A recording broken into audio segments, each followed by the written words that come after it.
Good evening from New York. I'm Chris Hayes. When I was here in this chair last night, I started the show by saying that Donald Trump's failed coup was worse than we thought. And 24 hours later, I am here to say once again that the failed coup was worse than we thought last night. Because we've got another damning new bit of information since we reported last night on the role that this man, former Assistant Attorney General Jeffrey Clark, played in attempting to overturn American democracy. Last night, we told the story of the letter that Clark had drafted to be sent to Georgia state officials, and he wanted the acting attorney general at the time, Jeffrey Rosen, to sign it. Jeffrey Rosen there in the background.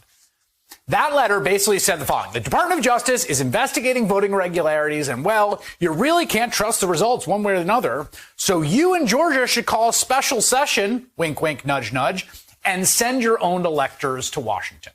Now, of course, since Georgia is run by Republicans, the idea is those electors would almost certainly be Trump electors, right?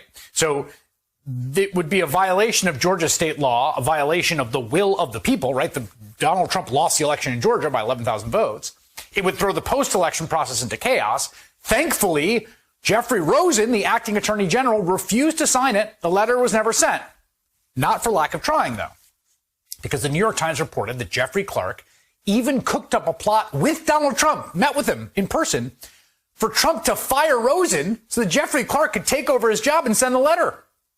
And it was only when a group of senior Justice Department officials threatened mass resignations that Trump pulled back. Okay, well, we learned something new after the show last night. They weren't just targeting Georgia. It turns out that this guy, Jeff Clark, was writing or drafting these types of letters to all the 6 states that ended up going for Joe Biden. And I think that, what we see is the beginning of the effort to overturn the election. That was Democratic Congressman Raja Krishnamurti of Illinois, and he sits on the House Oversight Committee, which has been investigating Trump's efforts to overturn the election, and offered up that they were trying to run this operation in 6 states. That's based on another email written by Trump's personal secretary. Now, I guess these states are probably Georgia, Wisconsin, Michigan, Pennsylvania, Arizona, and Nevada. Those are the states that Trump lost by the narrowest margin. And for Trump to win, he would somehow have to flip at least 3 of those states. So for the first time in the development of this whole story, through months of reporting and sort of patchwork bits of information, it's clear there was an actual cognizable plan to overturn the election, an actual strategy to get Donald Trump declared the winner of the election, not just throwing stuff against the wall and tantrum tweeting and easily dismissed fakakta lawsuits. Now, it seemed like a concrete strategy yesterday when we first saw that letter, but it was incomplete because, again, if they just overturned Georgia, which we know Trump was obsessed with, right, still wouldn't have mattered. Trump lost by more electoral votes than Georgia has. So he needed more than that. But if you got the attorney general sending that letter to 6 states, all of a sudden the math could work. That could actually do the trick. You know, much of what Donald Trump, and we watched it in real time, and his cronies did publicly in the aftermath of the election was, cringe-inducing. It was mockable, comical. Rudy Giuliani and Sidney Powell and Lynn Wood making outrageous, ridiculous claims and getting laughed out of court after court, and it all seemed quite impotent, with no real, path or strategy. The cases kept getting thrown out. They had nowhere to go in the courts. But now it's clear that by late December, they had arrived at an actual plan in place they were trying to execute. And it wasn't just Jeffrey Clark.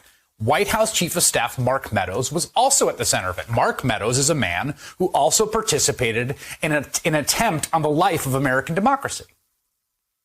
Now, there's some conflicting reporting about how Trump and Clark originally got linked up, but in his new book, Wall Street Journal's Michael Bender writes, quote, Mark Meadows had helped introduce Trump to DOJ Attorney Jeffrey Clark, who was putting together a secret plan to oust Rosen, the acting attorney general, and force Georgia to overturn its results.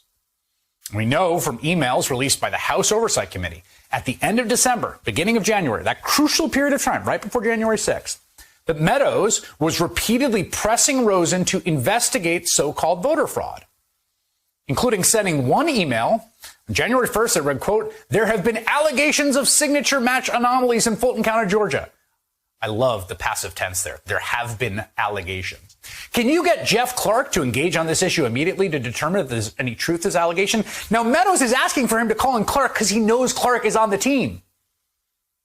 And the next day, Meadows arranged the call between Trump and Georgia's Republican Secretary of State when Trump infamously said, quote, "I just want to find 11,780 votes. That's one more than what he needed."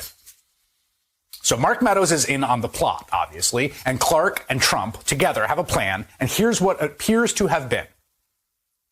They were going to try to use the completely fabricated allegations of voting fraud and irregularities that had been pumped into the atmosphere by Trump and repeated by his allies and the right-wing media, and use that to have the Department of Justice officially send a letter to the 6 most closely contested states, 5 of which have Republican-controlled legislatures, and say, hey, this is the official blessing of the U.S. Department of Justice telling you the results in your state are tainted.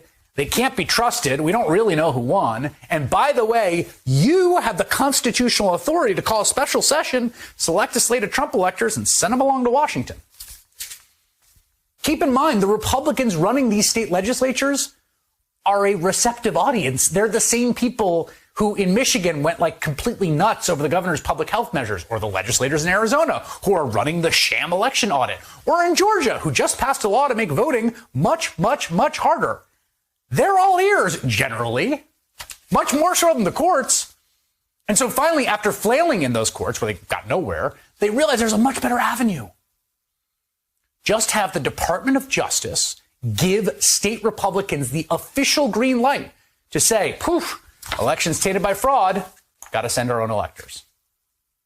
Again, this is not Rudy Giuliani at Four Seasons Landscaping or Sidney Powell talking about the ghost of Hugo Chavez inhabiting the voting machines. No, this is an unnervingly plausible path to stealing the election. Luckily, it took them a while to get there. And I frankly don't have the words to describe what a cataclysm this all would have been if that letter had gone out and state Republicans had taken this signal in a number of these states and sent their own electors, because then you would have 2 slates of electors that are sent to Congress on January 6th. All of a sudden, you have a real fight about which ones are legitimate. And there is now, I mean, it's fabricated, but there's now a stronger case for Republicans to vote against Biden's electors, a much stronger case for Vice President Mike Pence to accept their challenge. Suddenly, Mike Pence is given the fig leaf he needs to keep Donald Trump in power. Or maybe it gets thrown to the House under the Electoral Count Act and the 12th Amendment, and the 30 states with Republican legislators vote for Donald Trump. The plan fell apart 3 days before the insurrection when senior DOJ officials put their careers on the line, to their great credit, to stop it. But who knows what could have happened? There are all sorts of ways this could have played out, and none of them is good.